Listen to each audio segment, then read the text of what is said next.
Hey guys, in this video I'm going to show you how to create game concept art and assets using Leonardo AI. First of all, you need to sign up to Leonardo AI. If you are here in the homepage, go to image creation over here or on the left side. Then you need to pick AI model. So over here I'm going to pick concept art. You can pick any of these you want. Or go to style and pick a game concept.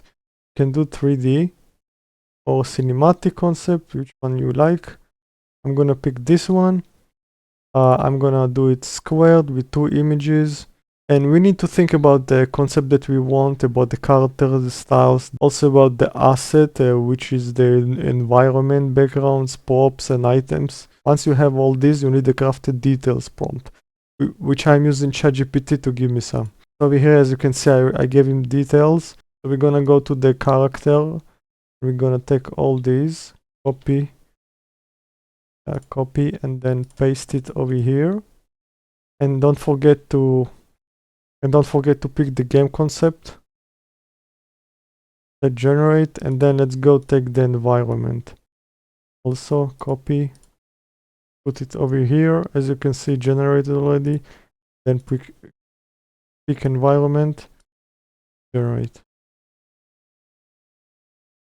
So you can use these images for game development. You can import, use the concept art and assets in your game engine, Unity or Unreal Engine.